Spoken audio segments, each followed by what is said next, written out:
به نام خدا. من متولد 1357 هستم. 45 سالمه. ورزشی کردم خدمت آقای دکتر. زمانی که ورزشی کردم 1.72.6 بودم. الان بعد مدت‌ها که ورزش‌هاشون و رژیم‌هاشون و دستگاهی که اینجا میزنن زحمت دیگه‌ش هم برام انجام میدن و انجام دادیم. به لطف خدا الان 1.75 خورده ای هستم.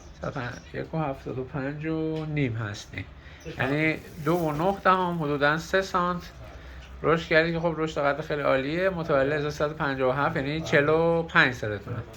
خب از پشتکار خیلی خوبی داشتن، خوب مراجعه کردن، کارا رعایت کردن، از دستگاه فیزیوتراپی و طب سوزنی استفاده کردن، حرکات اصلاحی کششی رو خوب انجام دادن بر اساس اسکن.